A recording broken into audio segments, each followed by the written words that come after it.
Listen, I've never had any problem expressing my opinions, but what we're doing here is bigger than that. These are conversations that need to be had in an unfiltered way. Drag racing's all I've ever done. It's all I care to do.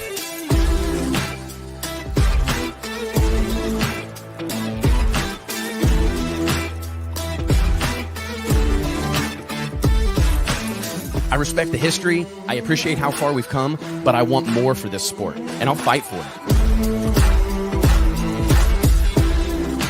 It's uncut, it's unfiltered. This is the show of shows. The biggest names in drag racing.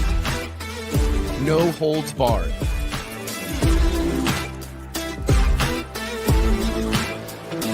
This is the great American motorsport. Drag racing. Prove me wrong. I'll wait.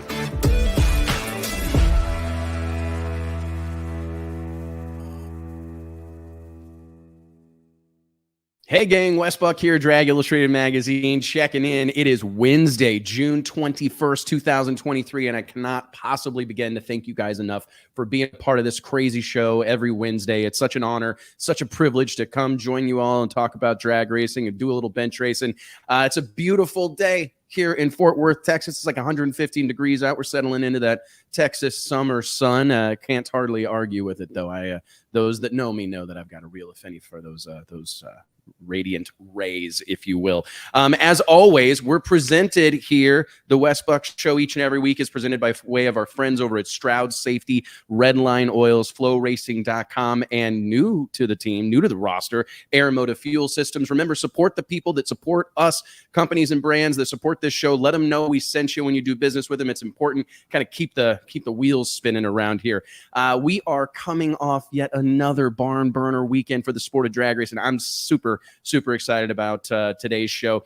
After about 15 minutes here, we'll be joined by a longtime friend of Drag Illustrated, the one, the only, the incredible Matt Plotkin, a member of the NHRA Technical Department, the NHRA Regional Tech Director, NHRA Divisional Director. He's got a lot of titles, wears a lot of hats. Longtime friend of ours here, a promoter, hardcore drag racer in his own right. Very much looking forward to chatting with Matt today. But first, we have hot takes. And this is something that I've really wanted to... This hit like a ton of bricks over the weekend, to be honest with you. I was watching the race, watching things unfold at the PDRA North versus South shootout at Maryland International Raceway, and was almost overwhelmed with how great the racing is within the PDRA. I, for a long time, maybe over a decade, for sure, actually over a decade, have said, I think the phrase that I like to use was, the NHRA Pro Mod Drag Racing Series is the final frontier for pro modified drag racers. I think I've referred to it oftentimes as the ultimate proving ground. And I'm here to tell you that times have changed, my friend. I heard Bob Dylan say that, right? Times are changing, and times have changed. For the longest time, I think I put all of my all of that belief was kind of rooted in the fact that NHRA Pro Modified Drag Racing was the last place to run these cars at a high level, highly competitive environment on the quarter mile. And I've always kind of pointed to the quarter mile, that format being the ultimate difference maker. And if you're willing to do that if you're willing to fight that battle, if you're willing to race in that environment, you are competing at pro modified or door slammer drag racing's highest levels. But I'm here to tell you that times have changed. Looking back at this past weekend's PDRA North versus South Nationals, I'm here to tell you, the baddest dudes and the baddest cars on the planet Earth race in the PDRA. And that, I feel like you heard it here, friends. I'm here to tell you that this is something that these racers need to understand, and we need to support their efforts, because there are a lot of great places to race. There are a lot of great and highly competitive places to race, but I'm telling you, you don't have to dig real deep here, friends. I mean, this past weekend, I think this kind of comes on the heels of World Series of Pro Mod as well, and seeing how well the PDRA teams fared at the World Series. It just is plain as day to me that the toughest drivers and the toughest cars exist within the PDRA's Pro Boost and Pro Nitrous divisions. Take this for example. Pro Boost had its fourth different winner in 4 races with Ken Cartuccio, earning his first ever Pro Boost win this past weekend in Maryland. You heard me right. first ever win. This is the 2022 Drag Illustrated Outlaw Racer of the Year, celebrating his first ever PDRA Pro Boost win. I mean, if that doesn't tell you something, well, I mean, it should. The entire field, 16 cars separated by 700, just over 700ths of a second. It's incredible. It was anchored by Scott Lang's 362 with a 4. Isaiah Rojas kind of capped the field with a 369 with an 8. 3 hole shots wins on race day. Incredible. Pro Nitrous looks terrifyingly similar. Marcus Butner takes out Jim Halsey on a hole shot in the final, 364 with a 0 to a 363 with a 0, right? The average reaction time on race day in Maryland in Pro Nitrous was an 0.26. These guys, I just want to give them the credit. Like this group of racers deserves to be recognized, and it deserves to be plainly stated. There has been a myth that you had to go elsewhere. You had to go to these big independent events. I'm telling you, if you want to establish yourself as one of the best in the business, PDRA Pro Boost and Pro Nitrous is where you do that. Moving on.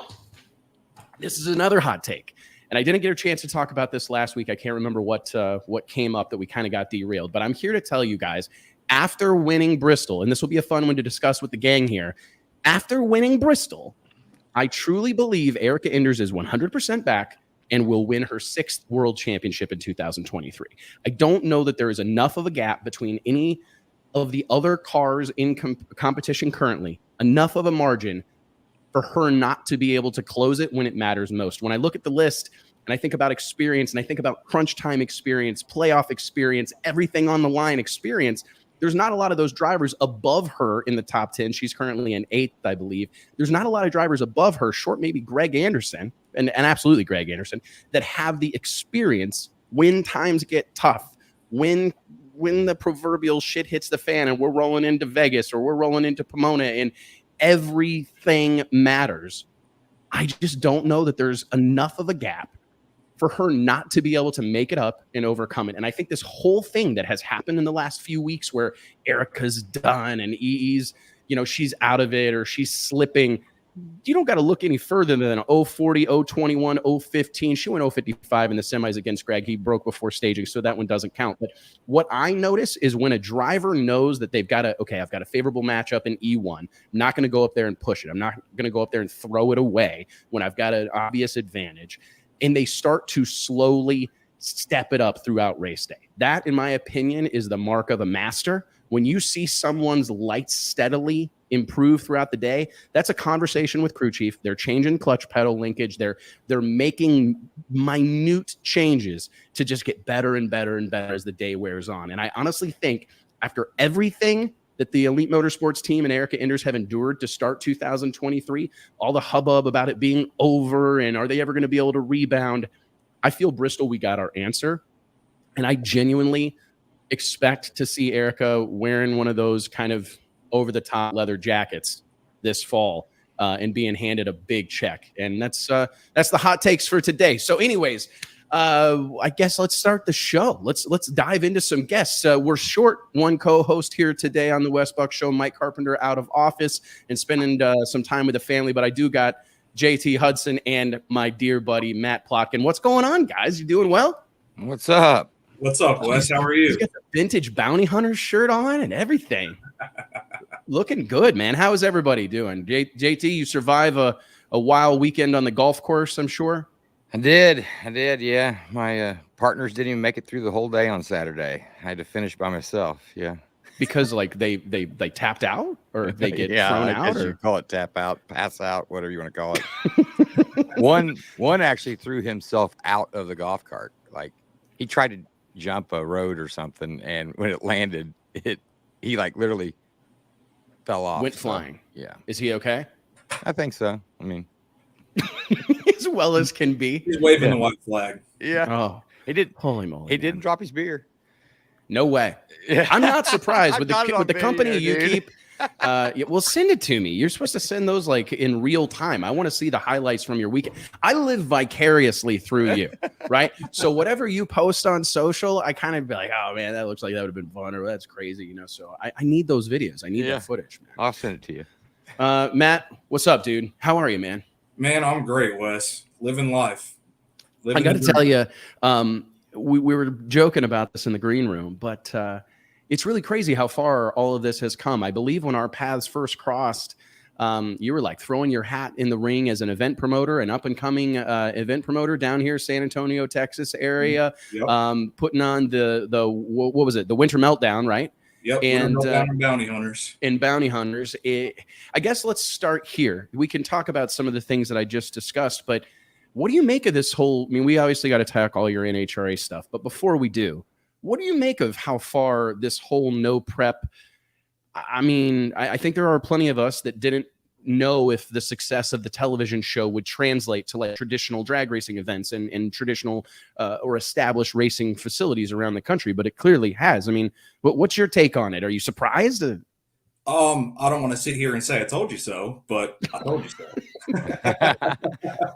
No, I think it's really progressed even further than I could have imagined it going in such a short amount of time. I think I've always known that the core root of why no prep racing began to get popular is the reason why it would transcend across the country and gain popularity in every new region that it would eventually make it to. Obviously, the South was a big hotbed for it. Texas, you had COTS up in Chicago, another really old, renowned event. But since then, in the last 8 years or so, it's really spread out across the country. You have stuff from California to New York and everything in between. Small racetracks, big racetracks, just racers from all over the place. And I think it's amazing to see what it's turned into. And that's not even touching on the TV show stuff, just from a grassroots level. Right. You have people like me 8 years ago all over the country now going into racetracks, getting racers out there, getting them to build cars, getting them to be customers of these facilities. And I think it's great. I think it's drag racing at its core. And I don't think it has any intention of slowing down anytime soon. I think it kind of goes back to what made radio racing so popular at one point was that it did look attainable. We used to talk about that all the time. The cars, they were relatable to everybody. And I think, and they were going fast, and it went fast and faster and faster and faster, of course, to a point where maybe radio versus world got kind of in their own way, by allowing the pro mods in and stuff. And then it was almost perfect timing, I think, that the no prep stuff was coming at the same time. So if you weren't a fan of, if you wanted those relatable cars that were still going fast and the characters, it seemed like a lot of those guys then started going over that direction. Yep. So it was almost perfect timing, really. Yep, it was. And I agree. Don't get me wrong. I mean, the level of car that you have now in the no prep world compared to even 4 or 5 years ago, it's a totally different car. But everyone still has to fight the same racetrack. They still need to know how to work on it, tune it, and get it to go down. And that's a lot harder than it looks watching a video online. Yeah, agree. And I think that's like the no prep was like this anti-radio racing in a lot of ways, where it was just such a stark contrast. It was just the polar opposite of it. A lot of, some of the same characters, right? And it's some of the same pieces of the puzzle, if you will. But that you mentioned it, the track being, because that's like radio racing I always found so interesting, because like the point JT makes is, I mean, when we first started covering a lot of the big time radio races, fast cars were like 430s, 440s, I remember the race to 399. I mean, that was a huge deal. Wes was going to buy anybody that got in the threes. He wanted to do like letter jackets for anybody that got in the threes.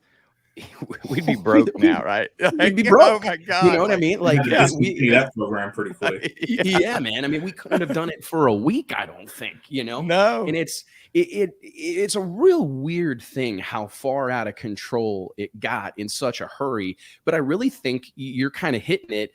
All those other things exist everywhere else, right? I mean, the cars have all gotten better. The parts and pieces have all gotten better. I think the people involved have gotten better across the board. I mean, I just think about the caliber of people that are working on race cars today. I mean, people are smart. They're well-versed in electronics. I mean, people seem to know a lot more about their overall package as far as a race car goes than at any point in the past. I mean, I agree.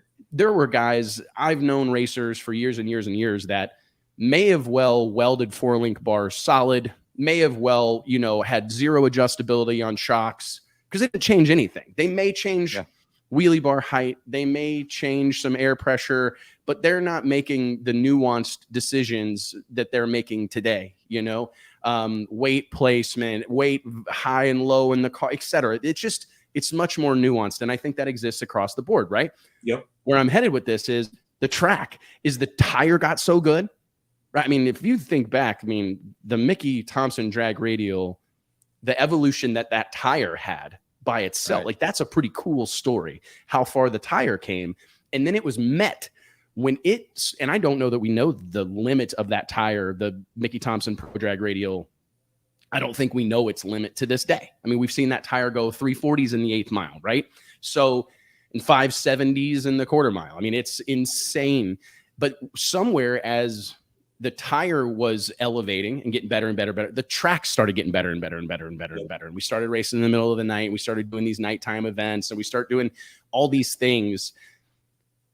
No prep racing is the polar opposite of all that. And it's neat because even in the places where it's not true no prep, I'm hearing the phrase low prep more than I've ever heard in my life, or bracket prep. Have you heard this? I've heard that. Bracket prep, slick tire prep. I mean, it's a safe, dumbed down racetrack. That's all it is. Yes. Agreed. Do you think that what's the harm in that, Matt? I mean, because I actually think that is part of, we talk all the time about how everything's getting more expensive. Well, so is glue. So it seems only makes sense, to kind of head back to our roots. Every once in a while in life, we're forced to hit rewind. And I really think you hit the nail on the head with cost. I mean, racetracks, we all know they're struggling these days. Nothing's getting cheaper for them. If they can figure out a way to host an event and not have to spend nearly as much in getting ready for that event, I mean, that's a win for them. And if they have a market and a local market and racer base around that, I mean, you have to run with that. Why wouldn't you? And I think that's a lot of the reason why you see it growing in areas that it didn't necessarily start in, because they see what other people are doing with less than what they're doing. And well, why not try it? And it catches on. And like you said, Wes, you got to hit rewind and go back to where this came from. In 1970, do you think a track was glued like South Georgia Motorsports Park for Ducks race? Absolutely not. No. And I honestly think spectator and racer. I mean, for the spectator and racer, spectator alone. I mean, you're getting to watch racing the whole time. Basically, you're not watching it be drive a million times.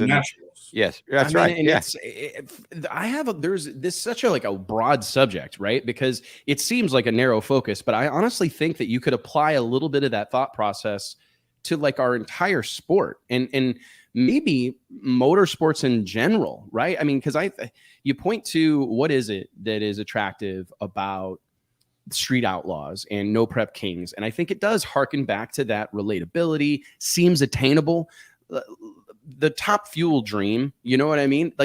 You've got to be I think it's hard for young people to even entertain that notion unless you have a family lineage. You know what I mean? Unless there's a kind of a predetermined pathway for you to get there. Your dad is a former racer, your dad's a crew chief, you've got, you're independently wealthy. I mean, there's pathways, and let's not, there are plenty of people that are making it, right? That are fighting the good fight. Cameron Foray, what he's doing, Krista Baldwin, there are plenty of people, Bobby Bodie, chasing the dream. And I don't want to diminish that at all, because they're living the dream and they're killing it, in my opinion. The fact that these guys are able to do what they do it blows my mind. The fact that Krista Baldwin is a team owner, I think that's so cool. And some of these Daniel, Wilkerson, thinking about him, his pathway to nitro racing, again, his dad, he's following in his father's footsteps, but not as passionate about driving perhaps as he is about being a crew chief. So there's various ways to get in over there. And I don't want to paint the picture that it's an impossibility, but I do think, going back to hitting the rewind button, that's what Street Outlaws, No Prep Kings, all this stuff we're talking about, that's what it represents, I think, is just running it back a little bit to our roots, where all this started. Do you find it kind of somewhat intriguing that, I mean, really, if you think about it, I've never really thought about it till just now, but most people that go over there and dip their toe in the water don't come back. Yeah, when they like it, they stay. I think for the most part, Yep. I mean, and I even if agree they with don't that. do it on a full-time basis, they can't paint a car when they can. Yeah. I mean, look at an Alex Laughlin. That's a perfect example. He's got a full-time funny car program this year. He still has his car sitting at the shop on go if he's got a weekend and there's a race and he wants to go to it. Yeah, a no prep race, a big tire no prep race, you know? Yep. And it's the whole situation I just find really interesting because I do think it's like pandering to your audience. It's knowing who the audience is. And it's the audience are do-it-yourselfers, hardworking blue-collar guys and gals, work with their hands, you know, that are passionate, that maybe have like a passing interest or whatever in mechanics or hot rodding, gearheading. That's the audience. And sometimes I feel like the polar opposite of that being the NHRA rolling into ZMAX Dragway, right? I saw you there. We hung out on the starting line, Matt, but like looking around at that place, I'm going, you couldn't find anything further away from the people that were at the H-Town race this past weekend.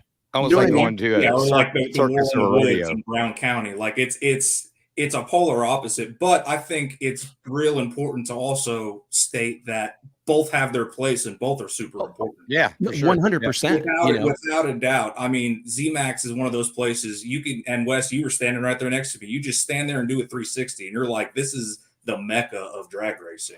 And just anything to be able to get to that stage is incredible. Anybody from a stock eliminator to a top fuel dragster to be able to compete in something like that is awesome. But with that being said, there are a ton of people that's not the mecca for them. And that's not what they're going for. And that doesn't mean that there's not a place for them. Yeah, it's weird because drag racing, there's so many things about this sport that make it unique. We had a conversation a few weeks ago with actually Mark Beatty, one of our longtime supporters here at Drag Illustrated, heads up the marketing department at Redline Oil. And we were talking about he had brought up how there wasn't, like, road racing didn't have like these overarching entities like a Drag Illustrated or whatever, that everybody kind of had their own thing. And this is a whole Drag Illustrated. The reason this magazine in this business exists is almost 20 years ago, we looked around the sport and we recognized that it was like super segmented. NHRA had its following and its audience, and they had National Dragster, right? And then Fastest Street Car, that was a product of the NMCA. They were owned by NMCA. Then you had Race Pages, which was owned by NMRA, right? And the list goes on. You know, I mean, every little nook and cranny in the drag racing space had their like house organ, was represented by a magazine or a group of people or a website or what have you.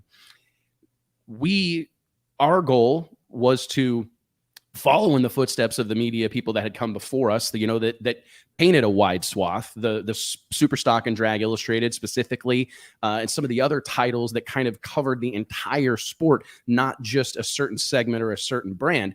And I think about that today. That's kind of part of the nuance or the challenge that we face, is there's so much high-level drag racing going on that it's not just NHRA, right? It's not just the stars of the NHRA are the only people in drag racing that are significant. That's not the case. We also have, I was just talking about, I think the toughest competitors in all of pro modified drag racing were in Maryland this past weekend in PDRA, Pro Boost, and Pro Nitrous.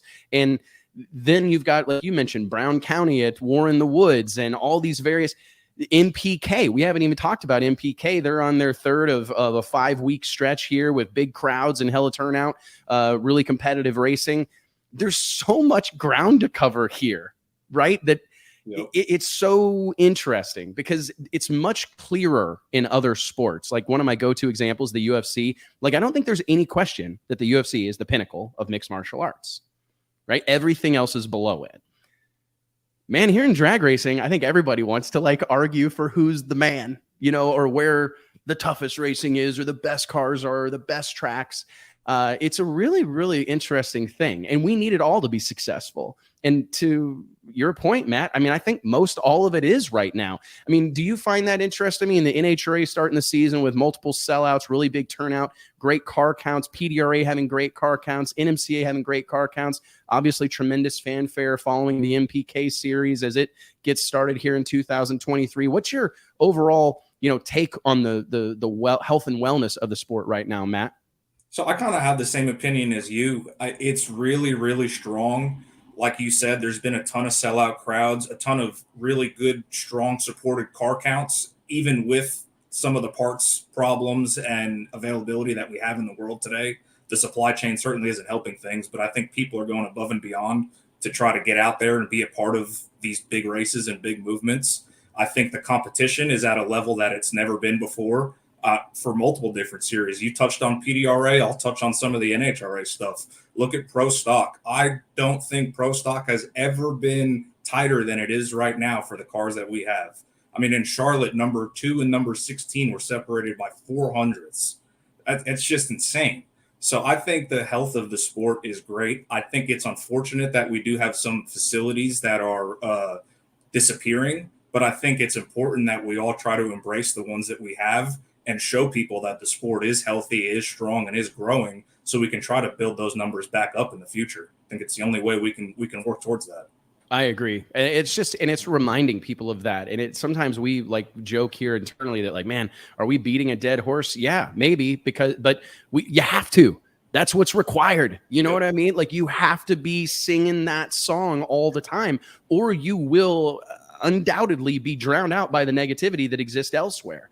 So I agree wholeheartedly. I'm curious, for those that don't know, can you give us a little bit of a background, like how as I mentioned to start the show, when our paths first crossed, you're an up-and-coming event promoter. I believe we bumped into each other in Englishtown, New Jersey, where you're from, initially, but ended up in Texas putting on races, and now have found your way into the NHRA technical department.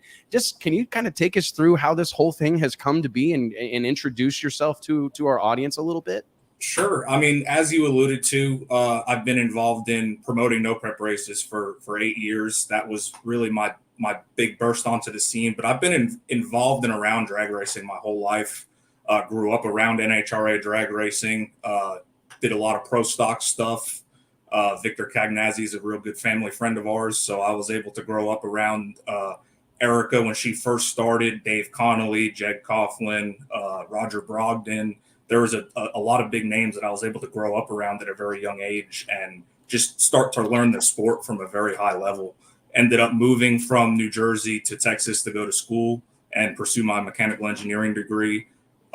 Put on races just to get through college, and found myself knee deep in the industry before I could know it. Got involved with NHRA through a mutual friend. Jim Hughes actually introduced me to the group at NHRA and was able to help us connect the dots and find each other. And I think it's really been a great relationship ever since. I do a lot of stuff with the tech department now. I've been there going on 4 years now. I'm the committee chairman for Pro Stock and Pro Stock motorcycles, so I oversee all of that at the national events.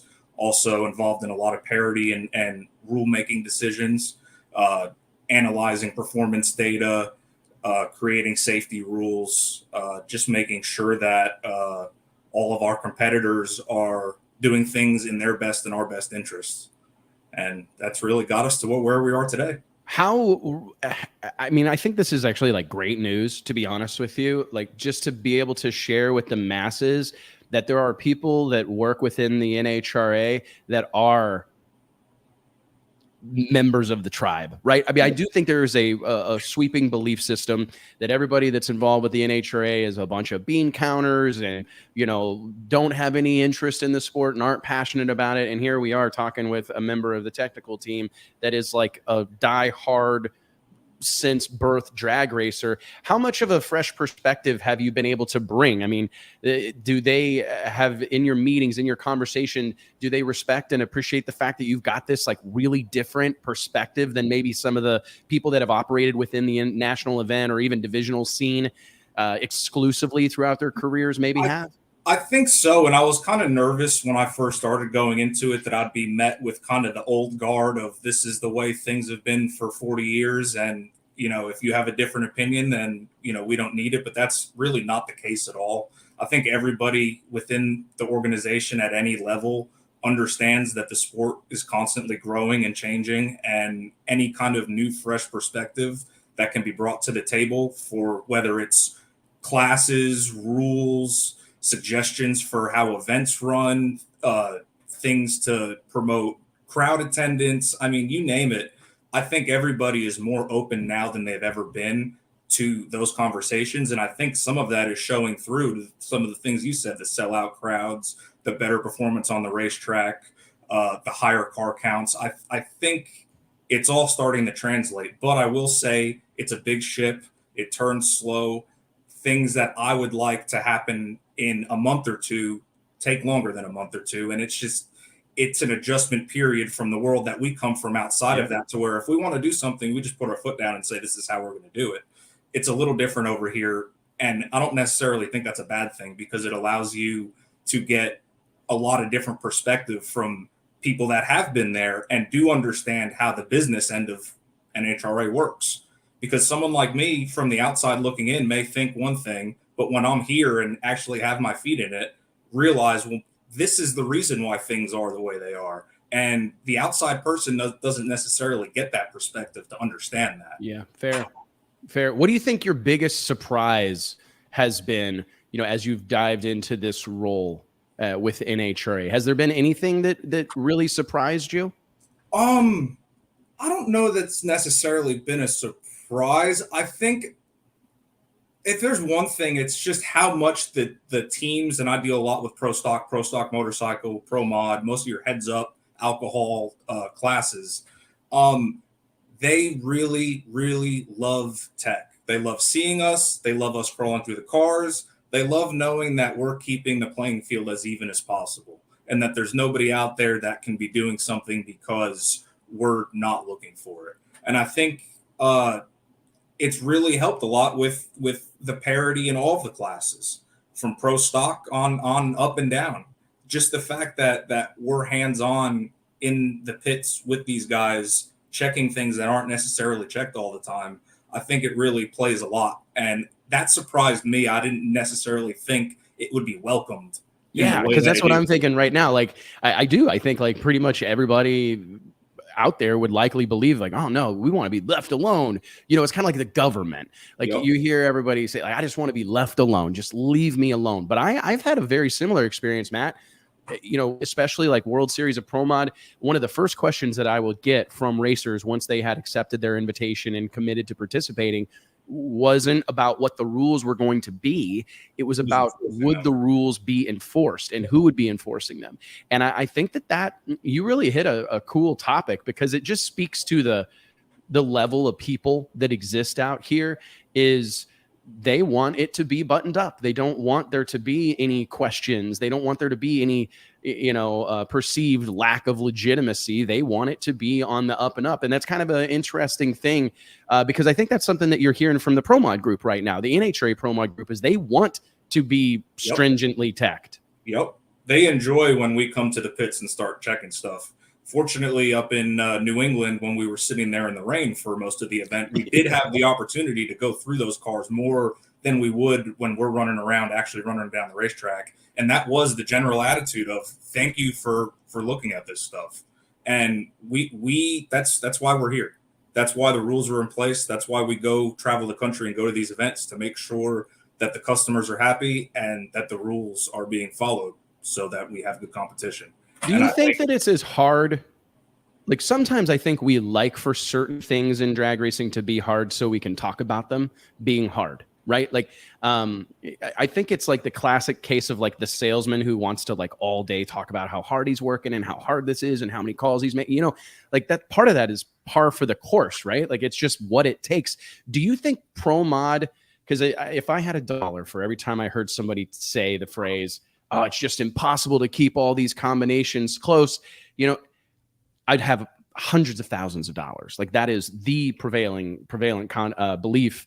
Do you think it feels like it's as close as it's perhaps ever been right now? I know you guys just made another set of changes. There was a couple in there that kind of had me raising my eyebrows a little bit, honestly, just being honest. Yep. But like, as a whole, it looks pretty good across the board. From PDRA to World Series to Midwest Drag Racing Series to NMC. NHRA rules, it seems like Pro Modified's on the most, stable ground it's ever been on in terms of the rules. I would agree with that. I think we've really put a lot of work on the NHRA side with our entire rules committee to analyze data from every single race that we have, and not just ET and mile per hour. We look at every increment down the racetrack and see where these combinations are running and how they're running, and try to base our decisions off of actual real world numbers that we see. And I think a lot of people don't realize how much different it is to try to keep parity in 1,320 feet compared to 660 feet, because what you think is parity at the 8th mile is totally different by the time it makes it down the back end. So it really is a very difficult balance, but I think we're in a very good spot right now.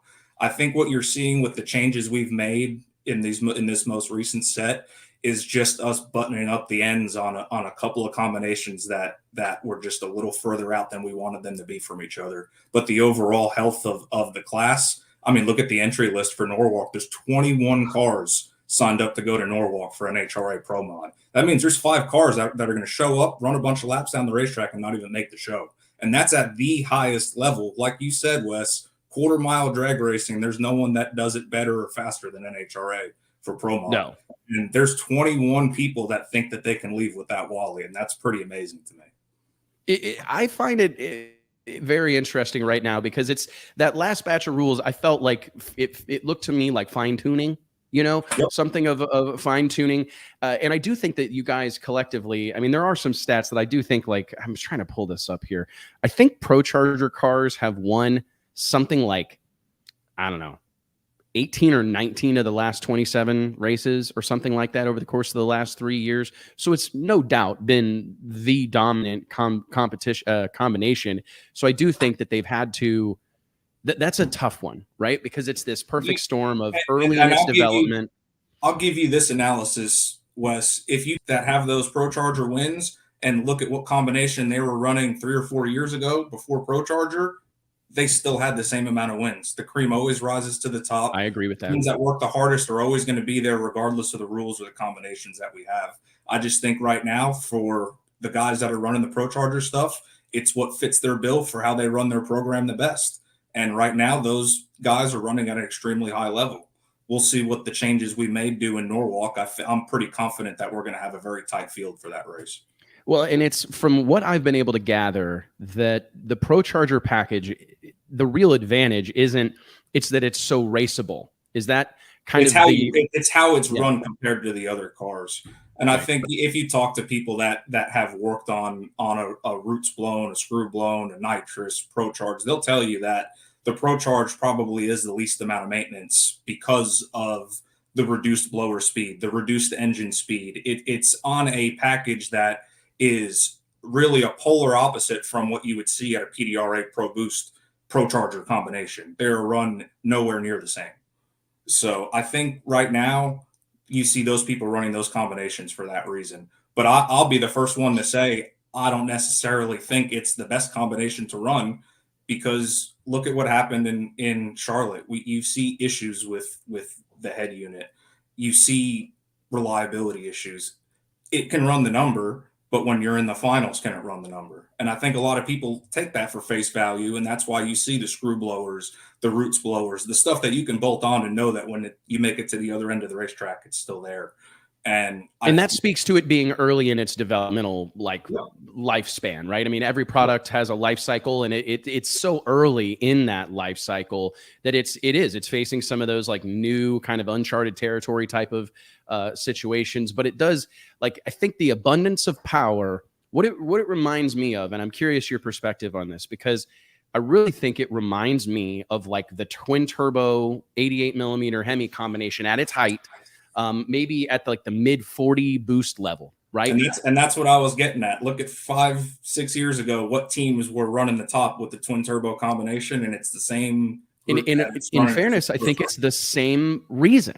Is a lot what I heard from a lot of the turbo teams and what I heard from the roots blown teams and nitrous teams that were pissed for the most part was how much more forgiving that combination was down low. Like to run comparatively to like I said, a twin turbo car, like let's say the Troy Coughlin twin turbo Corvette that was dominant, the two different versions, right? 2018, 2018. Yeah. Yep. that car was able to make competitive winning runs without having to be crazy aggressive on the starting line. To make the same run, or on the scoreboards, a roots blown car or a nitrous car has to like get after it. And as you well know, when you're catering to a gazillion different types of race cars like the NHRA is every weekend, you have that kind of, you don't have the track that you would have at like a PDRA race that's built specifically for pro mod cars, basically, right? Yep. So, or at the World Series, for instance, where the track is groomed specifically for this group of cars, that doesn't exist on NHRA. And that's not a knock. I mean, I think the NHRA track is incredibly good considering what you're dealing with every weekend, right? The volume, just the number of cars alone is just the fact that you could run a stock eliminator car and a top fuel car within 20-30 minutes of each other and everyone's happy with the track. That's a testament to the safety safari and everything that they do out there, because that group is second to none, in my opinion, as far as how they take care of a racetrack, prep it, take care of oil downs, accidents. I've never seen a group that acts like them anywhere. No, and they set the bar. Yeah, there's nowhere, there's nothing even really remotely close, but all that said, do you think that the answer back then, in my opinion, was always a smaller turbo, right? And it feels, and we actually did an episode of our new Shop Talk show with the gang from ProCharger recently, and I can't really remember, we went down a lot of different pathways with that conversation, but it feels to me like we're looking at something very similar with the ProCharger deal, is that the head unit is too big. Like it makes too much power. You can run a really loose converter. You can do a lot of these things that make the combination raceable. And it was always the argument that I'll never forget. I believe I was in Gainesville, Florida, leaning up against the side of a trailer talking to my hero, Shannon the Iceman Jenkins. And Shannon looked at me and he said, until those turbo cars are facing the same mechanical limitation that we are with cubic inches with a nitrous engine, and those blower cars are with pulleys, right? A real mechanical limitation, we're never going to be able to run with them because they've got more power than they need, right? And as long as that's the case, we're going to have a hard time narrowing that gap. It feels, do you agree that maybe we're in like a similar territory where at some point in the future, if we want the ProCharger to remain in, because what we don't want to do is, what's the restrict it, do what we did to the turbo combination. You don't want to choke it down too much to where it's not relevant anymore. Right, which is basically what we've seen happen with the twin turbo combination. Yep. And I personally think that could have been avoided had we gotten smaller turbos on the cars sooner. Now, granted, no one wants to make these huge, expensive, and I know that there's a lot of layers to that onion, as I like to say. But I do wonder, do you think that is something that needs to be explored before it's a problem, or before that combination gets choked down so much that it's no longer relevant? I mean, I definitely think the conversation's been had and it's being had. I think we're constantly looking at the ProCharger's performance and what it's doing down the racetrack. Now, I can tell you it is performance limited in the gearbox that it has attached to it, and we have reduced that ratio twice since introducing it with this head unit, to where I don't really know how much more you can reduce it down. And that's when that next conversation goes to where, then what? And I think one thing we always try to keep in mind whenever we're making any decision like this, where it comes to change, it's always cost. We try to make the most cost-effective decisions possible for the teams, so they're not having to go spend a ton of money every single time that we make a performance adjustment. But with that being said, there's only so much you can do before you're faced with a big change like something you're suggesting. So I definitely think that's been talked about and probably will continue to be talked about in the future. Yeah, and I totally, like I said, I totally. And the same thing with the turbo combination too. I mean, I don't think anyone doesn't think that combination isn't really the right combination. And I mean, we've had lots of conversations with Lyle and that group because they ran it last year and they won a race. Well, yeah. But what it took them to win those races was running a car on the ragged edge to where they didn't know if it was going to go down the racetrack half the time. And that's not really something that we want as a group. And that's something we're working towards, whether it be next year or I don't really know what the timeline is, but we are working towards something in the future to try to fix that. Yeah, I just think it's a really fun conversation to have, man. I mean, it's great to hear 21 cars on the entry list for Norwalk. Great to see the NHRA Pro Mod kind of weather the storm that has been the last few years, COVID combined with a multitude of other things. And it does feel like maybe it's coming out on the other side all right. Do you feel, I mean, I think it is. I think by the time we see the end of this year, you're going to see the car counts don't really drop off. We're going to have the same amount of interest at the end of the year that we had at the beginning of the year. And that's really for all the organizations, not just NHRA. I think Pro Mod as a whole is very healthy and only growing. I've heard conversations with numerous people in the drag racing world that are looking to get into a Pro Mod type of car and get out of their steel roofing quarters or their radial or whatever, because that's where they see the best competition and where they see themselves fitting in. And I think that's great for the health of the sport and for all the organizations, because I think everyone can use more cars, even if you have a bunch of cars already. Yeah. And I mean, I think really on the NHRA side, 21's good. I think we'd really love to see 24 or 25 on a consistent basis of your top level.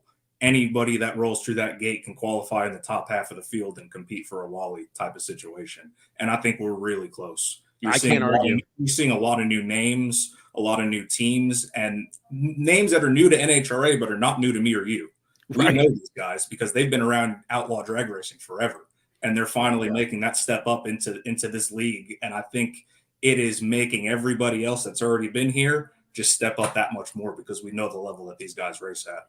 I agree, man. Well, hey, real quick, before we dive into this next thing that I'm actually especially excited to talk about, I want to remind everybody that each and every episode of the Wes Buck Show is made possible by way of our friends at Stroud Safety. Stroud Safety is known for their top quality racing safety equipment, from drag chutes and seatbelts to fire suits and blankets, all 100% made in America. Log on to StroudSafety.com and make sure you tell them we sent you. Matt, one of the big news developments of the last couple of years in the drag racing scene has been factory experimental bursting onto the scene inside of NHRA. Honestly, I don't know that I ever thought that I would use that phrase, factory experimental, again in my career, like in a relevant, without looking back, right? Without waxing nostalgic or looking back on how things used to be.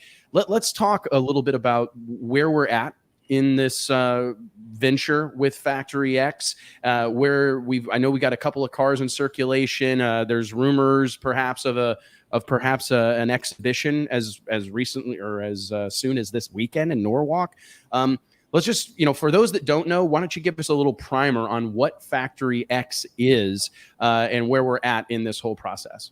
Sure. Factory X is something I am especially excited about, because I think it takes a lot of the conversations that we've had on this show up to this point and groups them in a category that's going to show up at an NHRA national event. It's a steel roof and quarter car, 2,650 pound minimum weight, has the engine package out of factory stock Showdown, whether that be the Copo, the Cobra Jet, or the Challenger, has the 5-speed Liberty transmission out of a Pro Stock car, and a 33 10.5W tire.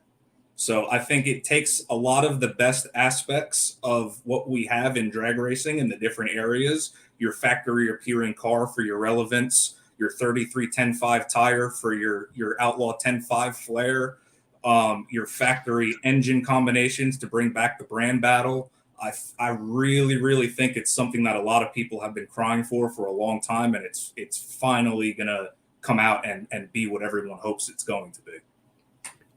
I'm excited about it, and I do feel that sense of like there's some real curiosity about what this could represent. Like, I know whenever I first caught wind of this new rule set, and there was all these things going around on social media about this, that, and the other, and then we started to see some cars on jigs, and we started to see some of this actually come to life. It is exciting. I do think it's like I said, a curious situation to find ourselves in, because this feels like a new take on Pro Stock, which we just established is really healthy. And I think that's the biggest thing to get across, is that this is not the replacement for Pro Stock. This is a category that fits perfectly between Pro Stock and Factory Stock Showdown, and takes elements of both and combines it into a category that's unique in its own way. And I think that the testament to that is what happened this past weekend. I went to Texas Motorplex and was invited out there by the Stanfield group. Greg Stanfield had his Factory X car there, and they were making their first laps. That's someone who's raced in Pro Stock for a very long time, someone, Aaron, who currently races in pro stock, and it is very competitive. And let me tell you, it is not the same as a pro stock car. They struggle just like anyone else is going to struggle with a brand new setup like this, and they'll figure it out. But you know what? It's not a guarantee for anybody. Anybody can get in this car and have to work just as hard as anybody else, regardless of your background, because it's something that may combine a little bit of elements here and there that are familiar, but as a package, it is different than anything that's ever been down the racetrack before. And that's exciting. It's exciting to see something that people can develop and work towards and have performance barriers. We're real hopeful for a 200-mile-per-hour club and try to promote it in a way to where fans actually have something to look forward to and relate to with the class. I'm excited about it, to be honest. And I have had reservations, like being transparent. I did wonder at times, but you did a great job answering that question or kind of addressing that concern, is that maybe this class will speak to some people that have since gone out to pasture or kind of pursued other interests because maybe they couldn't keep up. They weren't a part of one of these mega teams. I don't think I see Factory X as any sort of like super cheap endeavor. I don't think that's the case at all. But you know what? To your point, it could open the door for some of those guys that maybe are lesser resourced, but have a ton of ingenuity or a ton of experience running a car and finding a way, right? And someone that doesn't want to go run 18 or 20 races a year. That's the other thing. I don't think this category is meant to be but for the sportsman type of racer and have a 8 to 10 race series like Pro Mod, like Factory Stock Showdown, where it has its own place within the schedule of the season to fit in, because the people that build and own these cars are your working class person. No, it isn't cheap to build one. But Wes, is it cheap to build any heads-up car in 2023? No. It's not. So you're going to spend money, and these people are going to spend the money because they want to be a part of NHRA with something that's relevant. I think you have a car that looks just like the Camaro you drove in and parked in the grass before you walked half a mile into the racetrack. Yeah. The headlights turn on, the taillights turn on, everything looks dimensionally like it's supposed to, but it runs down the racetrack and puts a number up on the board that just makes your jaw drop, with an engine that you can go buy. Yeah. How exciting has this been, or how has it been received by the major auto manufacturers? Because this seems like they're excited. I've wondered if this is something that could kind of re-snag some that we have lost.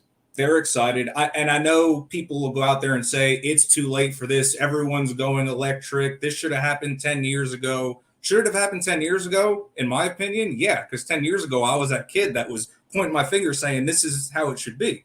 Yeah. But at the same time, there are plenty of people at these auto manufacturers, especially in the performance divisions, that are both feet in invested into this deal and ready to see it take off.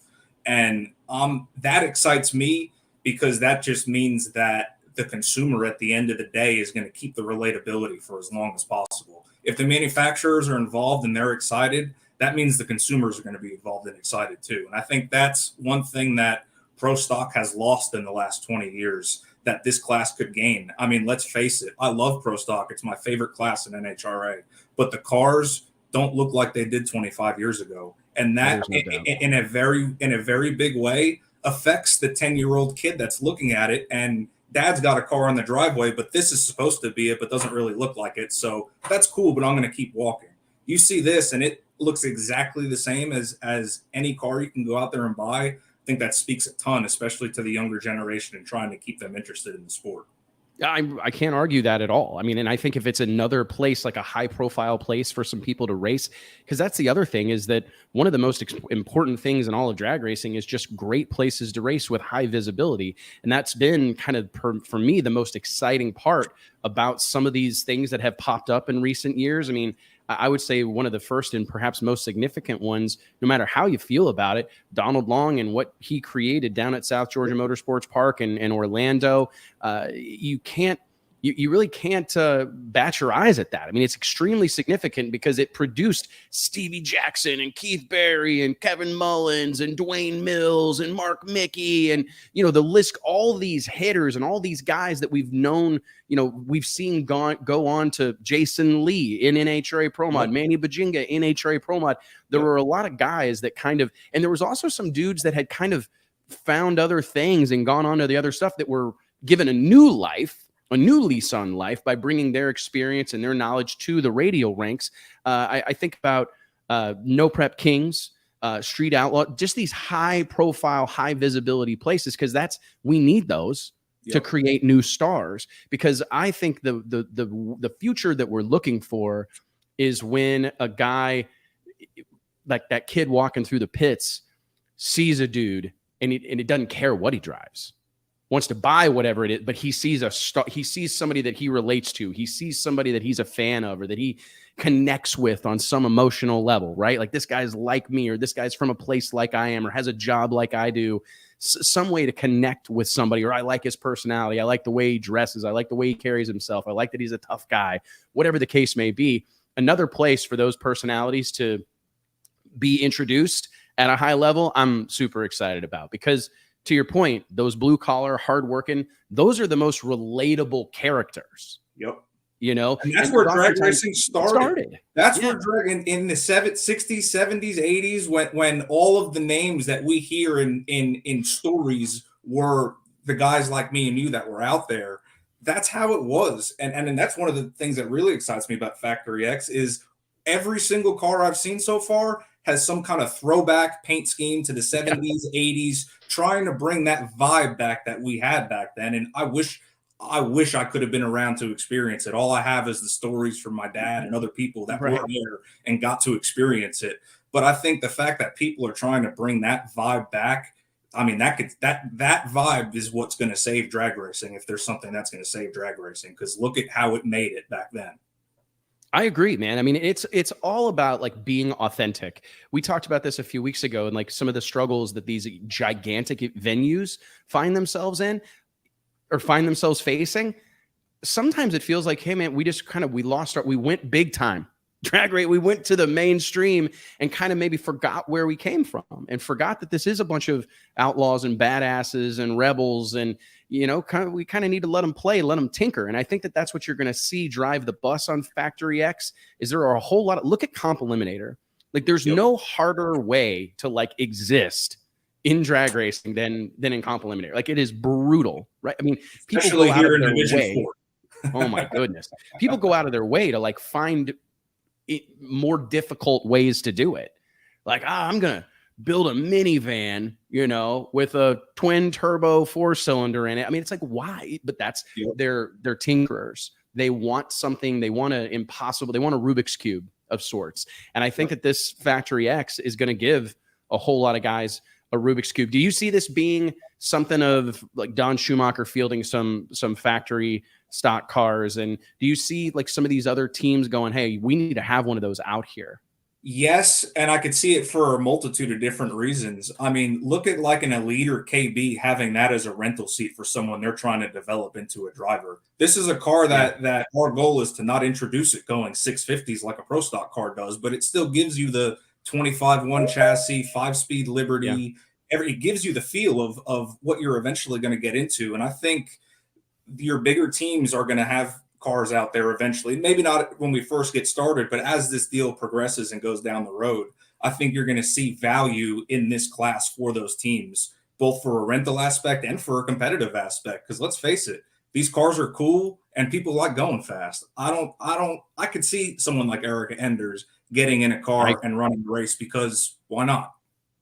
100%. There's a lot of like this Mountain Motor Pro Stock deal. It's similar to that. I mean, what people don't realize is that like whenever you see an Elite Motorsports buy 2 Mountain Pro Stock cars, that's a business endeavor for them. They're going, hey, we can maintain those engines, we can run those cars, we can race at a high level, we can rent them, we can grow our business.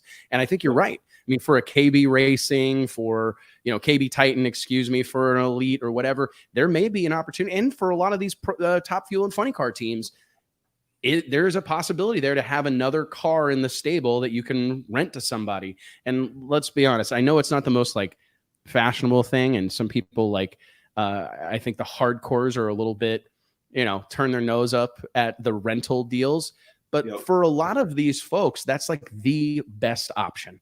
That's how you get out there. If you're not born into it, or you don't have someone that's giving you that opportunity, that's the best way for you to get your feet wet without making that full investment. Because most of the people that rent seats, eventually that turns into a full car for more than half of the people that that do Do that. they go out on their own or whatever? I mean, I think or join that's whatever how team they're renting from. Correct. And Like that's Jerry Don Tucker at Elite, like that turned into a full season deal from a hit and run deal. So that's I think that can happen here. I also think it's a place for your stock and super stock racer that maybe wants to elevate to the next level, but they don't want to go pro stock racing. They want to do something that they can take to their local Lucas Oil race and run in Comp Eliminator, like you alluded to, when they're not doing a national event. And it's a multifaceted car for them. I think you'll see those type of people get into this as well. I know two super stock racers that already have cars in the process, and they don't run big team stuff. They're very family-based grassroots teams that have cars on order to be able to go back and forth. And we may see these cars like in competition heads up this summer, eh? Yep. So the goal is Topeka Nationals. We hope to have 8 to 10 cars at the Topeka Nationals, second week of August. They will run in competition as their own class, and we'll get to see just what we have to work with here.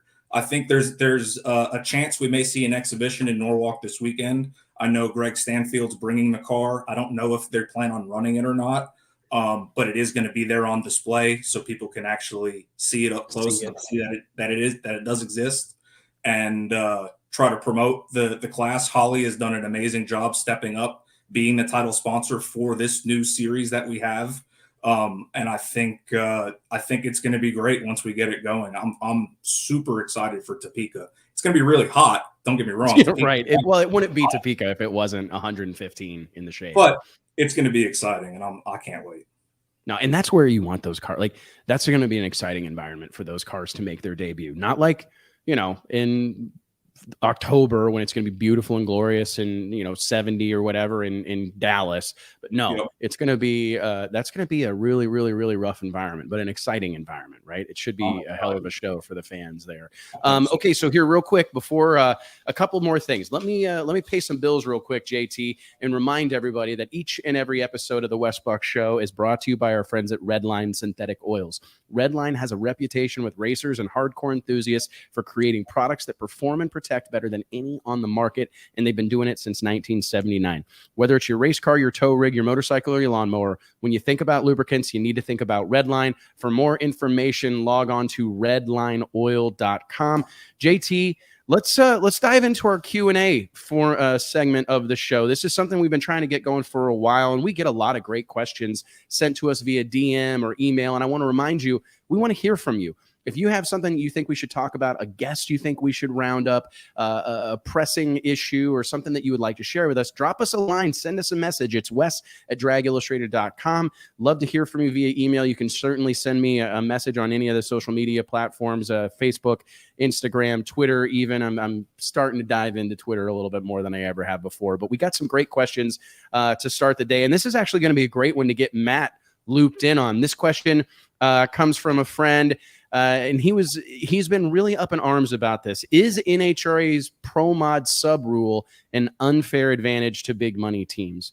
For those that don't know, the NHRA introduced in 2023 a driver substitute rule for the Pro Modified division. We will let Matt speak on any technicalities here, but I believe basically the gist of it is that you're able to put a substitute driver in the car a total of 2 times, I believe, during the course of the season. And this was done basically to ensure full fields at some of the races when participation was going to be challenging for a variety of reasons, right? So real quick, I guess, Matt, did I miss anything there on the overview of that rule? No, and I think it's important to keep in mind when thinking about this, especially for NHRA Pro Mod, the majority of the drivers that we have in these cars are all business owners at some level, and some levels higher than others.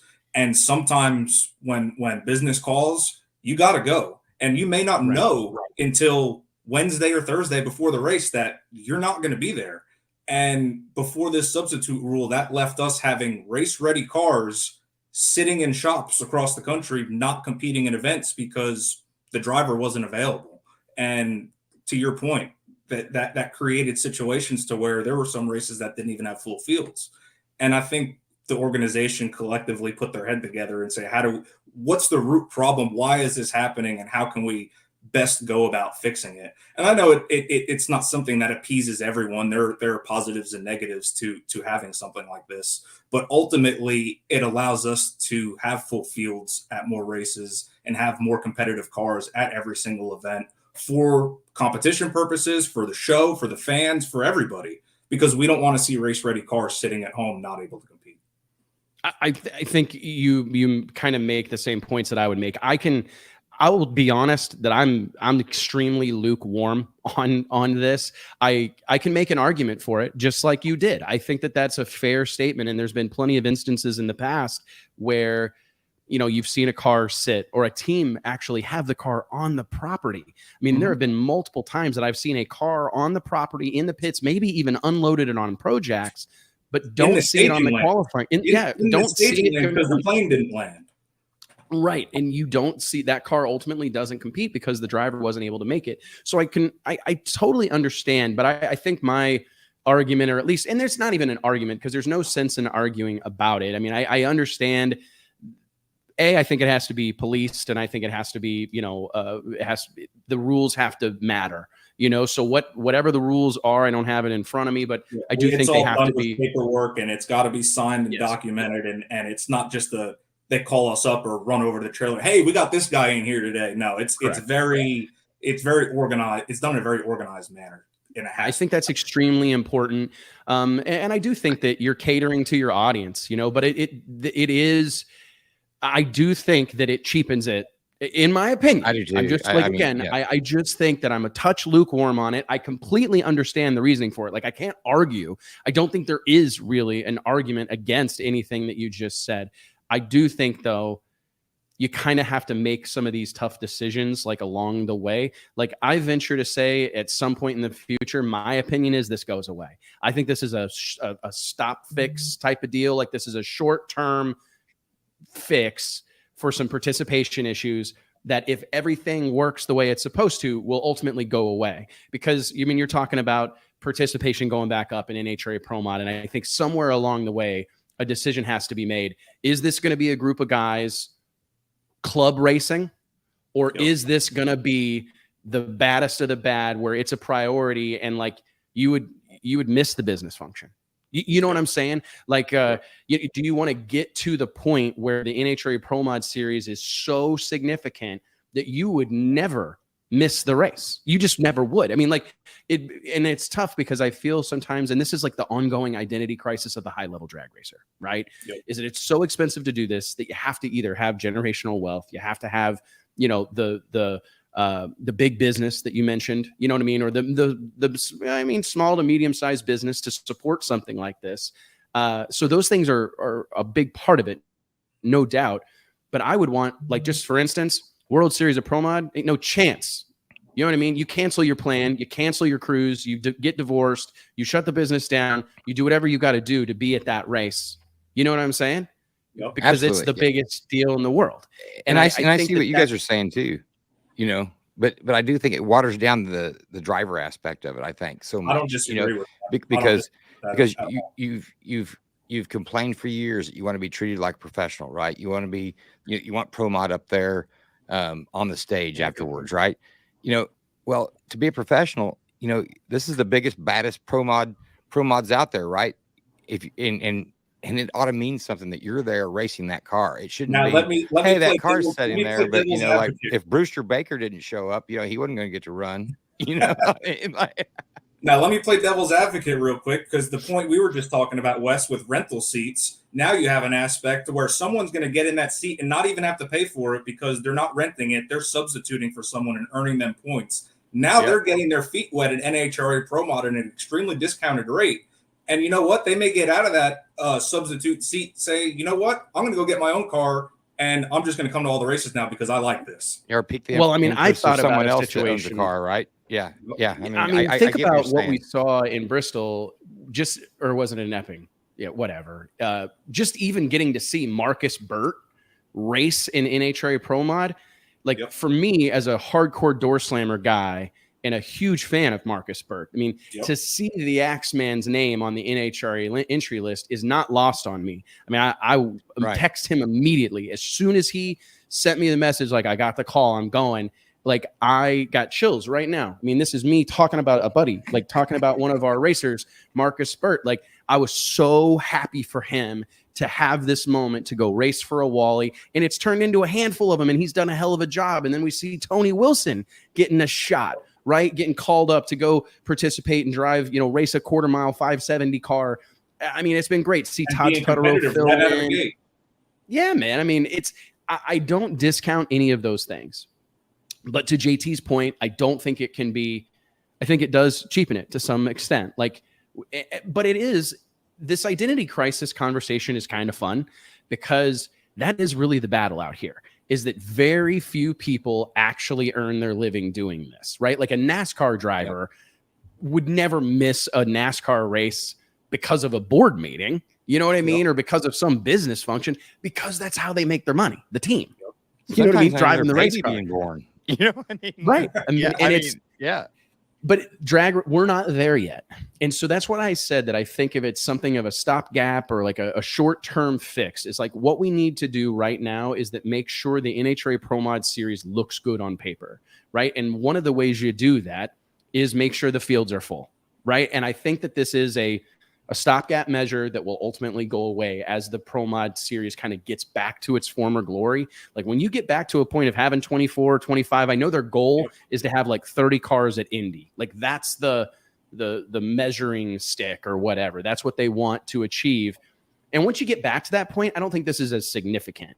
But I think when you're hovering around that like 14 to 18 kind of number, you need the buffer. So I can make sense of it in the moment. But I think that everybody involved has to understand that at some point along the way, you got to make a decision. Like, are we going to, and if this is a short-term fix, then I'm okay with it. But I don't know that it needs to be part of like the NHRA Pro Mod like story forever, because I think you start to relegate yourself to club status. Like, okay, it's a club. You can have anybody drive your car that's available that weekend. It's more about the car number, or it's more about the horse necessarily. Yeah, it almost makes the car look like it's the star, right? Not the driver, I guess. That's true too. I mean, a lot goes into that, but yeah, I don't know, man. I wonder if there was many. Let's go back to your hot take earlier. Like when you're talking about full fields and trying to get everybody there. There's so much good pro mod racing going on right now in other sanctions as well, that I mean, there's a lot of things going into this, right? Yeah. Because these guys can go down, or not go down, but they can go to the PDRA race, and man, it's a who's who of racers there as well, right? So there's different options, and I think that maybe that's some of the problem as well.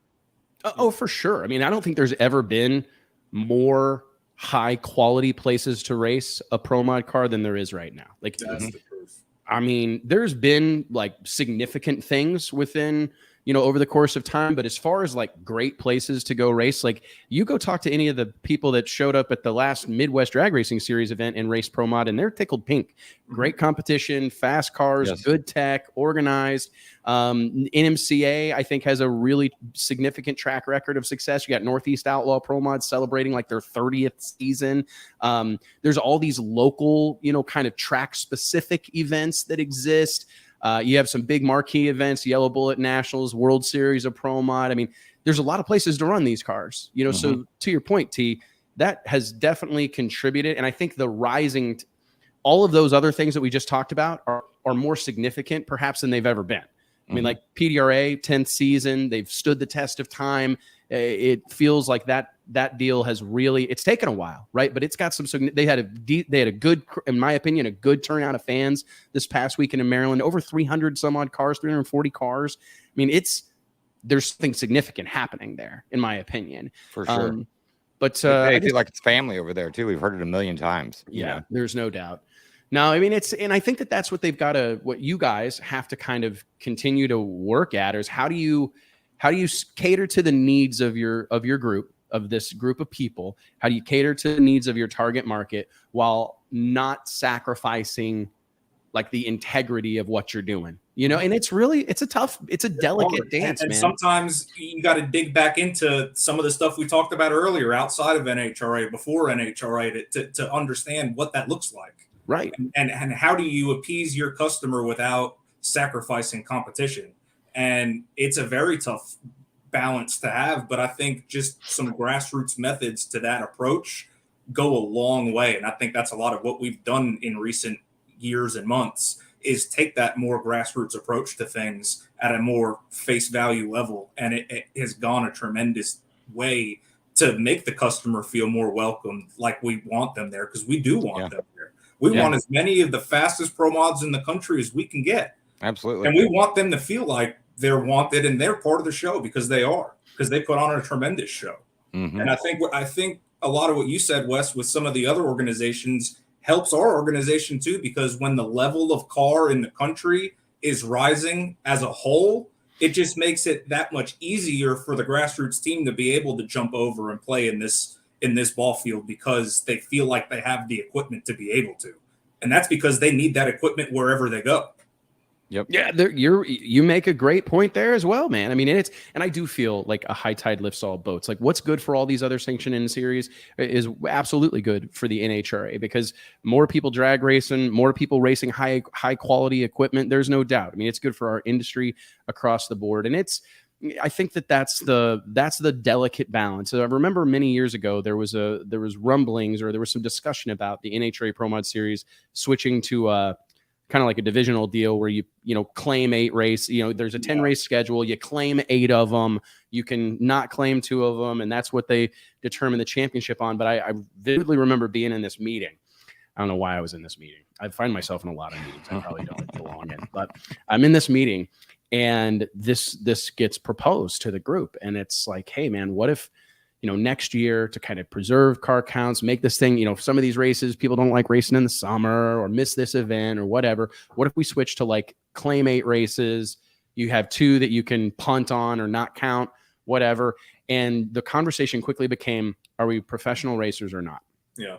I mean, that was the question. Like, oh, so you guys we want everything that the pros get except plus flexibility. You know what I mean? Right. It's just very tough sometimes to have it both ways, because it's like, hey man, it really sounds to me like you're describing a sportsman category, which there's nothing wrong with that, but just own it, know what it is, and kind of know your place. There's levels to this shit, as the great poet Meek Mill once said. And I stand by it. And there's nothing wrong with trying, like trying different rules. I mean, this happens in all of sports and all different types of sports. They're always trying. And if it doesn't work, it doesn't work. Screw it. We go back to the old way. But you've got to try different things. You got to try new things. You can't just be stuck the whole time. The worst idea you can have. Do give them credit on that. What's that? The worst idea you have is the one you didn't try. Yeah, I agree. At the end of the day, you never know if it was going to work or not. And to your point, I mean, you think about, and here's something I hadn't considered, but there's a handful of these guys that I think we can all agree have the resources to run more than one car. And how cool would it be if Jose Gonzalez in 2024 had 2 cars or 3 cars that he was fielding, and Marcus Burt's in one, and he's in one, and Kevin Ribbenbark's in one, or whatever. I mean that it could be a growth. It could create some opportunity for growth. I really think we're headed that direction, because I think a lot of the new blood, and especially in pro mod, that we've had in the category, it's not like they're just here for a couple races and then back to doing whatever they were doing. They come for 1 or 2 races, and that's all they want to talk about. And that I think that's a testament to just the difference between 8th mile and quarter mile racing. There's nothing like quarter mile racing. And I love 8th mile. I'm not even trying to take anything away from it, but there's just nothing like it, especially at this level. And for guys that are just looking for that next thing that they need to check off their list, I mean, it's here. And Steve and Lyle loved it. When they went up there, you heard them say it a lot. How much. And Stevie Jackson has been on the record 100 times talking about, even he was a little bit blown away by the difference between running 200 miles an hour in the 8th mile and 250 or almost 260 in the quarter mile. And we've heard him talk about that a lot, that is a whole new world that second half of the track. So I agree with your point entirely. I got another question, and this is a little bit of a different topic, but it's a fun one nonetheless. The question here is, what makes events like Funny Car Chaos so successful? I don't know. I mean, I guess, Matt, are you familiar with the Funny Car Chaos series? Okay, I didn't want to, kind of throw you a curveball there, but I do think that Tara Graves, great job. Great job. They're doing a fantastic job. What do you have? I mean, what's your take on that event? Do you think that there's something specific that stands out to you about the success of Funny Car Chaos thus far? So obviously, number one, they get a great fan turnout and have a great fan following for the series, which, like we talked about earlier, especially at the grassroots level, people want good events, good racetracks, good fans to race in front of. And they provide that at just about every facility they go to. I think the other thing that really makes their series popular is you can be competitive at just about any performance level. You come out there with a big show car or a real hopped up nostalgia car and go run the A field. Or you can come out with a car that goes and runs mid to high fours and go run the B or C field and feel like you have a place to where you can be competitive and fit in. And I think that's unique from a lot of the formats that other series use, into where if you're not in the quick 8 or the quick 16, then you're just a fill-in. Everyone has their place. They all have championships to race for. I think it's a very, very unique outlook on grassroots racing, and I think people have really jumped in and taken to it. I think they put on a great show, and I can't stress that enough, how much that means to the racers and the spectators. If you're having a great show and everybody's out there enjoying themselves, the racers are going to feed off the fans feed off of the racers, of course, but getting that show in and not dragging it out forever and getting through everything. And man, you talk about variety over there, right? Yeah, I mean, the variety, I think you hit on a lot of the points. And it is a valid question, because I think there are people around the country right now looking at Funny Car Chaos and going, okay, what can I learn from this? What can I take away from it? How can I apply what they're doing? I mean, I think there are a couple of things. I do it every day. Yeah, I mean, we do. I do it all the time. Like, what can we learn from these other groups? I mean, one thing that I would, leave folks with is, and this isn't we talked at the beginning of the show how much racers love tech, but there's pockets, right? Yep. There's a whole other world of people that don't want to be bothered with that shit. Yep. Right. And I remember having a guy tell me one time that every rule I wrote eliminated a racer, and to keep that in mind, that this was back in like the early 2000s, and I was writing rules for a Heads Up series in the Midwest.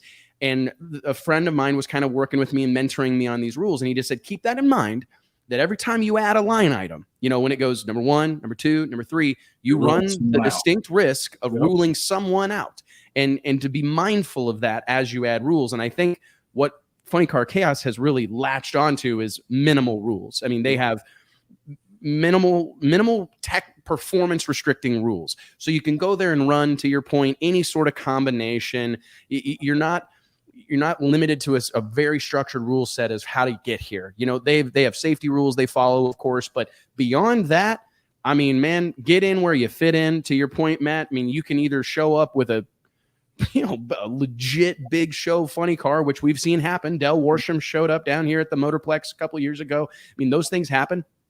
Or you can be a guy that's got a freaking blown big block Chevy with a power glide behind it with a fiberglass body that lays over top of the chassis. I mean, I think that is something that people need to keep in mind when they're putting on events. Something else that I like to point to is the people. I believe, and many of you that have watched this show for a long time have heard me say this several times, but at the beginning, at the what's the word? At the center of every significant movement in the history of mankind is a charismatic leader. And they have Chris Graves. I point to Donald Long. Radio racing had Donald Long. NHRA had Wally Parks, right?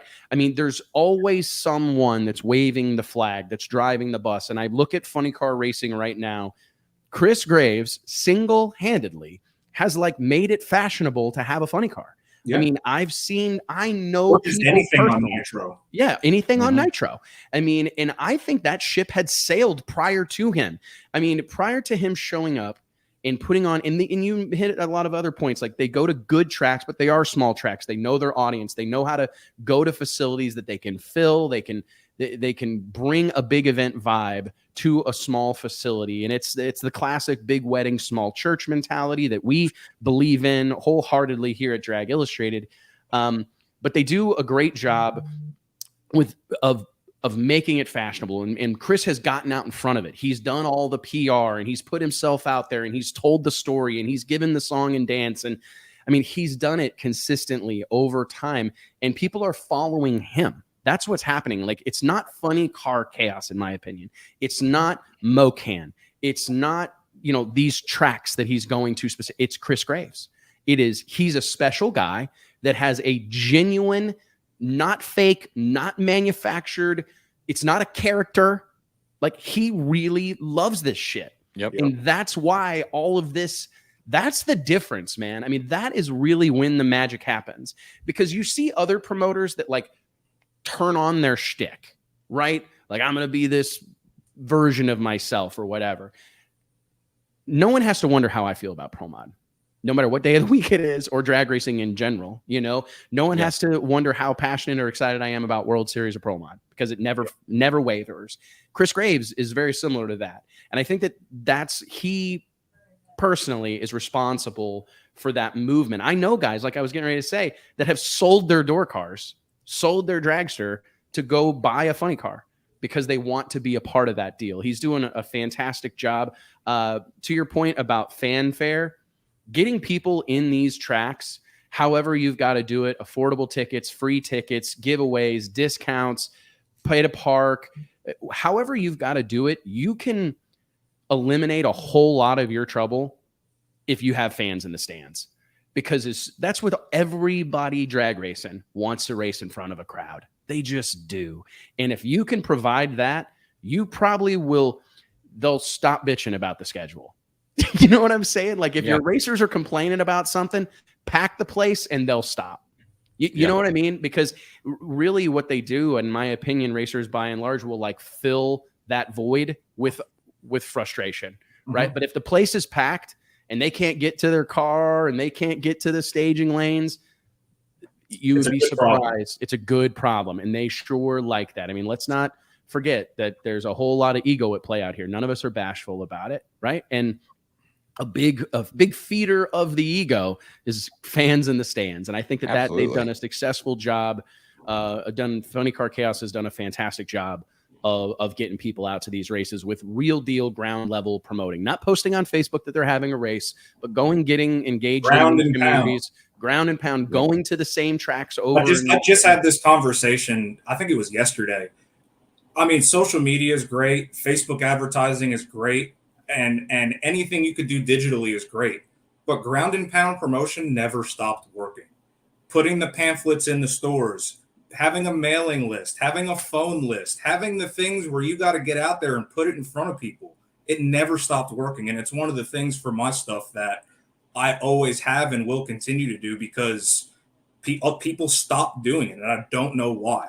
I don't know why people. You're right. It never stopped working. You just had new tools. There were new tools added. They quickly forget about the tried and true methods that packed racetracks for 30 years before a computer ever got turned on. Yep. You couldn't have said truer words, Matt, because I think that's what is missing from the modern promoters' arsenal is ground and pound, go beat the streets, go put tickets in people's hands, go meet people, go get involved in the community. Make it the biggest deal within 50 miles so people don't have any choice but to be there just because they want to see what's going on. Even if they don't know what drag racing is or don't like it, it's the talk of the town, so I got to be there. That's the mentality that these events need to have. And Matt, we've been to does a great job of that. You guys do a tremendous job of other avenues rather than just Facebook ads. Funny Car Chaos, that group has done a great job of diversifying. We're actually getting ready in a couple weeks to go to Pine Valley down in Lufkin they're having an Outlaw Fuel Altered race, and Chris and Tara are going to be there. I've actually never had the chance to work with them before, so I'm looking forward to going down there and spending some time with them and just understanding how their stuff works, because it's very good for the racers, the racetracks, fans, everybody. And I think it's important. I mean, if we're being, you know, I think it's always important. Like it's a double-edged sword, right? Because some of the open atmosphere and some of the, you know, some of those things can cause problems, and it can create some blind spots, and it can create some, you know, I mean, you talk about run of show and keeping things orderly. Well, you know, when you got 50, 60 funny cars on the property, and, you know, 10 of them haven't been raced this season or this decade, you know, you kind of open yourself up to some downtime and some struggles. But I think they've done a great job of just like forging forward, chasing the dream. And I really tip my cap to them, man. We need to have Chris on. We haven't had Chris on the show in a hot minute. It's been a while. They've had a great start to 2023, and I don't see it slowing down anytime soon. Last question. We've talked about that ground and pound, though, and getting out there and with the locals and really letting everybody know. I mean, we did it in Denver. We've done it about everywhere, right? How many times have you been to a race? How many times you've been to a race? And went to dinner that night? Or stopped at the gas station? Nobody knows what's going on. Nobody knew. Like, why is it so busy? Where'd you guys come we get from? it at national events all the time, and I hate to say that, but you go to dinner 15 minutes from the racetrack, and they're like, oh, the races are in town this week? Like, if you're that close to the racetrack, you should know, even if you're not in racing, just by driving past a sign or doing something within the community to show that something's happening this weekend, and maybe I should look in to see what's happening. But there is a belief system that you posted on Facebook. And therefore, I actually just had this conversation with a friend of mine over the weekend where he goes, man, I called some people about this deal that I announced on Facebook.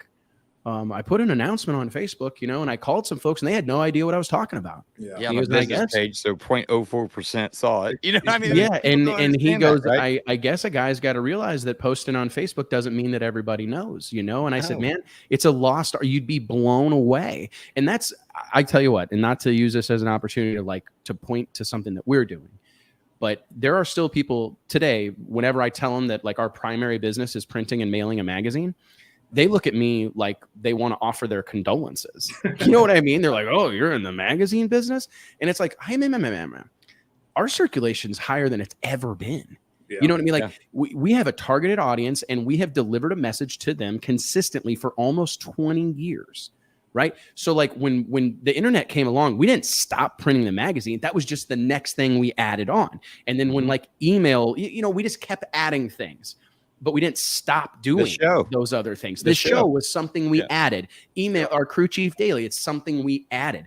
But to your point, this never stopped working.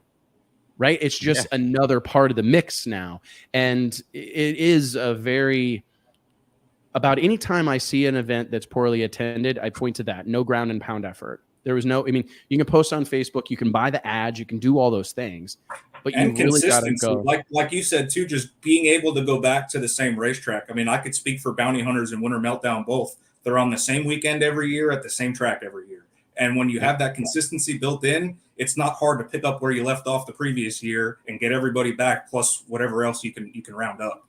And just being able to have that platform to continually not just work off of, but build up every time. Yeah. I mean, that's been a testament to our success with the stuff that I'm involved in is just being able to be consistently growing it at that ground level. I spend plenty of money on Facebook for ads, but that's just a small fraction of the promotional overall effort that goes into a race. I mean, that's maybe a third of it, because there's so much other stuff that you can do to get the event in front of people that are never going to open up Facebook and see your post. Yeah, I couldn't agree more, man. I couldn't agree more. Especially if you advertise in Drag Illustrated. Absolutely. Yeah. All right, one more question if you have a minute. You got 2 more minutes? I got it. Come on. Okay. All right. JT, real quick, I want to remind everybody the Wes Buck Show is brought to you by way of FlowRacing.com. If you're a drag racer or a drag racing fan, you got to get on board with Flow Racing. The world leader in sports live streaming, Flow Racing provides unlimited access to drag racing's biggest events like Donald Long's Lights Out No Mercy Sweet 16, every stop on the PDRA and NMCA tours, World Cup Finals, Streetcar Super Nationals, the World Series of Pro Mod, and much, much more. Personally, Flow Racing is a fixture in my life. I'm able to follow along with multiple racing events from the comfort of my own home or while I'm out on the road. The platform provided by Flow Racing is changing drag racing for the better, and there's no limit to the good they can do here. So log on to flowracing.com today and join the movement. Matt, JT, last question of the day. We're now 3 races into the No Prep Kings schedule, meaning they could make a rule change for parity, with Kai Kelly dominating in his new screw-blown, what's this thing called? Jangalang? Screw-blown hot rod. Do we expect a weight penalty or any sort of effort to slow down the screw blowers? Matt, you're the tech guy. I mean, are you following along with No Prep Kings? We're 3 races into the season. I've been following the results. Okay. I will say it's very hard to give a parity analysis without looking at numbers, because that's ultimately what we look at to base it off of. But if you just look at the combinations that have been going rounds over there, the ProChargers have probably won more rounds overall than the screw blowers have, because there's just so many of them. I really think the performance is close. It doesn't look like anybody's running away with it. I think a screw blower car can lay just as good of a rundown over there as a ProCharger car, as a turbo car, as a nitrous car. I think a lot of people don't realize that the racetrack does level the playing field. Even if it's a good no prep racetrack, they're still having to tune these cars to get down. And I don't think any specific combination, at least from my perspective, has an inherent advantage over at No Prep Kings currently. I personally agree. And I think that, you're talking about Erica earlier and going through, such a slow start to the season and figuring it out. I think that you're probably going to see that same thing play out with Ryan Martin. I really do. Yep. I think he'll be right back in there where he was. And I mean, shit happens, guys. I mean, we've seen it. Nobody's perfect. That's right. And this isn't easy. No, hell, it might be a $3 part or something, that breaks. And I think the other side of that is people don't give as much credit to how much faster the rest of the field has gotten over there in the last 2 seasons. That's true too. Ryan is faster now than he was 2 years ago, but he's not that much faster compared to everybody else who has been. You make a couple of great points, and first and foremost, I'll go back to something you said earlier in the show, Matt, that is something my dad said to me my whole life, is that the cream rises to the top. Like Ryan Martin and Kai Kelly have always been the leaders of No Prep Kings. I mean, Kai Kelly's finished second in the points the last 3 years in a row, I think, with the nitrous car. So it doesn't surprise me at all that he's having success now with a screw blower car. I think the best racers are going to be the best racers regardless of the equipment they have. And I do think you're 100% correct that there's more competitive teams over in No Prep Kings right now than there has ever been. I mean, it was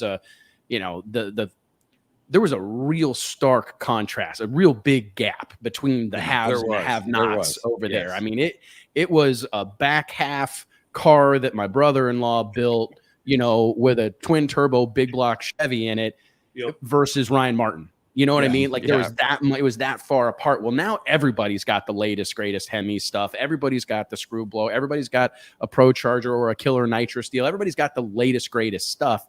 So, I mean, you like you said, some of the cars that, I look at what our buddy Doc, he's got a hot rod and he didn't even get picked for any of the teams. You know what I mean? Like I'm not saying he's got that's a car that made it to the finals at one of my races a few years ago that made it through 4 or 5 rounds worth of big tire cars. And the car can run. It's just a matter of everyone else can run too. And I don't know that they've had that over there, at least to the level that they have it now. Those guys have spent a ton of money on parts and new cars and new engines and new setups. And I mean, Bird Brothers got a new car. Bowman built a new car last year. They knew they had to step up. I mean, if you want to be competitive in this, and spending that money is an investment into yourself, right? Because you do have the TV show that you can use no one's going to promote yourself. 40,000 miles on their rig to go out first. You're probably going to be better off over. Yeah, you're probably better off over there spending the money, building a new car, promoting yourself on the show or whatnot, and getting to race for a living over there than maybe anywhere else right now. Yep. Actually, and to be honest, I would say that there's I think it's more likely. And this is me being TV producer. I would probably let someone like Kai Kelly run away with it You know, if Well, I think any there's of the conspiracy show theories all over Oh, the there internet is. right now about it, right? I mean, because Ryan I think Martin not paid to lose. Come yeah, on. Right. we're all kinds of shit. I mean, right? I know that I certainly wouldn't be doing anything that puts Ryan Martin in a more favorable position. I mean, I think it's good for the show. Like, I am a big Ryan fan. I think he's a great guy. You know what I mean? And he has been exactly what that show needed, in my opinion. Like a consistent leader, a charismatic guy out front to kind of be the representative of this brand of drag racing. And he's done a phenomenal job. I don't think you could ask for better. But I think for the general interest, it'd be cool to see, Ryan have to, go struggle with somebody like Ty Kelly. He's got to have a rival, right? You got to need him to have. Yeah, you can't. And he's got one in one Kai. guy up top, and year after year after year after year. And he's been up there. Yeah, like you said, he's been second. But now I will say one thing while we're on the topic of No Prep Kings, and I'm just going to put it out there, whether people agree with me or not. I personally think the team thing is more confusing than it's worth. But that's just my opinion on that. We actually we do a whole other thing on teams well, we can talk about teams right now. I mean, this is actually so. Let's do this so that we have some clips about it. I mean, the question that Matt is kind of posing and that we've had posed internally amongst our group here at Drag Illustrated is, could this team thing take hold? We've seen it kind of popping up in other sports, right? I mean, golf, huge headlines in recent weeks with the Live Golf Tour and PGA merging, and it was kind of bringing team play. Was a big part of the origin story of Live Golf, right? And now we see this deal go into a team type of thing. We've seen the UFC do it with their Ultimate Fighter television show, having different teams led by different coaches and creating that team dynamic. And we started to have some internal discussions about, and you know what, we've seen it in drag racing for a long time. I mean, you go back to the original ADRL. People may not realize that the original belief system there was the Outlaws versus the All-Stars. That was the original slogan of the American Drag Racing League. And Kenny Nolling's goal was to bring all the guys from the AMS staff leasing NHRA Pro Mod Challenge to race all the outlaw guys that existed in the Southeast at the time, bring them together to see who's who. And it was the Outlaws versus the All-Stars. I mean, we saw it at Piedmont Dragway at Big Dog. I mean, they used to do their North versus South shootout, and it was the North teams versus the South teams. And I can make an argument for it, but what I've seen so far supports your belief that it's been more confusing than anything else. And it may be for a while, because it was like that with Liv. I think it promotes the exact thing you were talking about earlier, Wes, with the driver substitutions in Pro Mod. It promotes club racing, not actual racing, because, I got a guy that his car's not running that good this week. I'm going to drop him and pick someone else up. Like, that's strange to me. I feel like if you're going to do the team thing, you got to stick with your team when you pick it and roll. Well, the PBR did it as well, and they took all these professional bull riders, and they actually have team owners and coaches and GMs, and it's pretty damn cool. They made teams out of it, and these guys are traveling so much. So you could relate this a little bit to like drag racers, besides of course that they don't have the car expense, but all the expenses and everything. And then if they didn't cover their bowl or something, they weren't getting paid that weekend, right? But they still got to travel the next race. This gave them a chance to be on a team where, of course, your number one draft pick gets a higher contract than your alternate down here, but these guys are going to get to go out and compete and still get a chunk of money, even if they struggled that weekend. And at the very end, maybe still be riding for a championship when they didn't have the greatest season, or maybe they got hurt and didn't get to compete in 3 or 4 events. So, I mean, it's crazy though, looking around how many of these team events that are the individual sports that we have seen started to come to team sports now. And it's very odd that so many right now that we never would have thought would have. The whole thing is super intriguing to me because JT, you would know better than I. There was a belief system for a long time that like fantasy sports did a ton for stick and ball sports because people were able to not necessarily cheer for a team because their team might suck. Right. But they could cheer for their player. But this is kind of introducing old school stick and ball strategy to individual sports. It's really interesting, right? Like it is. Sports, it's so different. Yeah. Right. Team sports latched on to the individual play of that fantasy sports allowed to come to the forefront, right? Whereas what we're doing is taking a sport that's largely individual, right? The success of one guy or one team, and we're we're trying to go the other direction and go, hey, we want to create the Cubs, or we want to create the Red Sox or the Chiefs, or a team that people get behind. I do think it's kind of interesting, but I wonder if it's going to have to be done. And I don't know enough about this to really probably talk about it intelligently. JT, the Live Golf program, they went kind of more the create the Cubs, create the card, right? All the teams have names and right. Yeah. Some of the names are really got a bad, mascot. like really bad. Some of the names are, but So, and to your point, like when they did all these teams and stuff, at first it was super confusing. I thought, and I was like, what? I don't even understand this at all, but it caught on a little bit, and then it probably got way more popular than what I guess you'd say traditionalists ever thought it would be. And then eventually they had to deal with them. Right. So they just ended up merging with them. We'll see how that merger looks at the very end, but.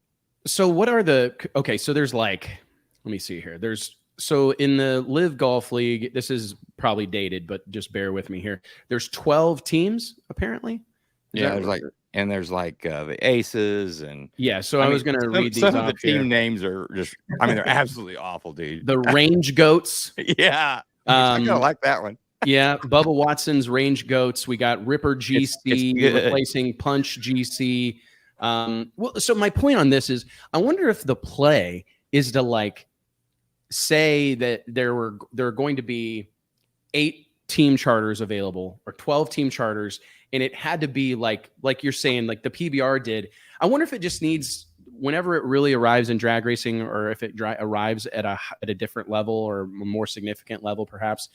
I wonder if it is going to have to be more like that PBR model, JT, where it's like you said, there's a team owner or a team chairman or a team manager. There's a team.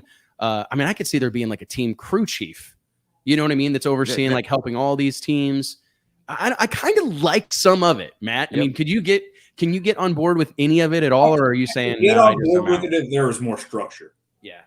I just don't think there's enough structure. You got team captains that are removing themselves from their own teams, but they're still the team captains. And you got a guy that was on this team last week, but he's over here this week. And that happened in week 1, right? Murillo dropped Birdman, who's like a buddy, right? I think that it's going to be interesting because you get the controversy in here too, right? I mean that's going to help TV ratings. But Richard Childress owns one of the PBR teams, and Austin Dillon is the GM of that team. So it's kind of funny, that they're down there messing around with this too. Yeah. I know the whole situation is kind of interesting. I wonder, and let's ask the audience, because write us and let us know, throw it in the comments. Do you believe that there's a place in drag racing for a team concept? We're certainly seeing it being flirted with here. If you could draft a top fueler, a funny car, pro stock. I was just trying to run through it in my head. Could it be done right now? Yeah, I don't know. I kind of like it. Yeah. Could it be done right now where a guy there's somebody's going to own a team, and I don't know. There does seem like there may be some way to do it where you charter a team. There's gonna be X amount of these, and you got to field a funny car, a top fuel car, a pro stock car. You can patch. I've had those conversations with some of my colleagues before about, hey, everyone pick one of each category and assign point values and do a fantasy football style. We've done that. We've done that as well, Matt. We've talked about that. Yep. I don't know. It's just the whole situation seems interesting. I'm curious to think what the drag racing world thinks about this. If you think there's a place in our sport for more of a team concept, we'd love to hear about it. Man, find those money men first, right? I mean, that's what it all boils down to. Because these other ones, they actually had a draft. You took your first round pick. You had an owner who's going to spend money, who's going to give whoever they picked first. They're going to get the biggest contract. So, it boils back down to that, really. Yeah, I left out a really great example is the Dream Team Challenge, a Great American Bracket Race group. Britt Cummings and Galen, they've been doing the team deal for quite a while. I don't know how long they've been doing that Dream Team Challenge, but a minute. And I think it is kind of an interesting concept. And they do similar to what we're talking about is guys go out and form their own teams and kind of buddy up. And these are the guys you're riding with that weekend. And I don't know. I would love to see the No Prep Kings thing. I think that the dropping and picking people up is going to get it's going to be hard for anybody to really get excited about a team because that team could change dramatically. And I think that they may but everything. It's a work in progress. They're not going to drop your ass if you're running good. That's it. So I mean, no, they're not. They're not, man. They'll work harder. Well, Matt, dude, thank you so much for your time. I really appreciate it. It's been an enlightening conversation. I knew it would be. And as soon as we started texting, I'm like, dude, we got to get this going sooner rather than later. So I really appreciate you taking the time to join us. And above all else, I want to thank all of y'all. Seriously, it means the world to us each and every week to be joined up with all of our brothers and sisters in arms here in the drag racing world. It's truly a privilege and an honor. Please do your part. Take someone to the racetrack. Click like, click share, click subscribe if you're following along on YouTube. We appreciate the support, and we'll see you next Wednesday at 2 p.m. Central Standard Time right here on the Drag Illustrated Facebook and YouTube pages. Matt, good luck in Norwalk. Stay safe. I hope everything goes splendidly for you, and I'm sure we'll be talking soon. T, thanks a bunch, man. Stay out of trouble. See you at the bar. Guys. We'll see you soon.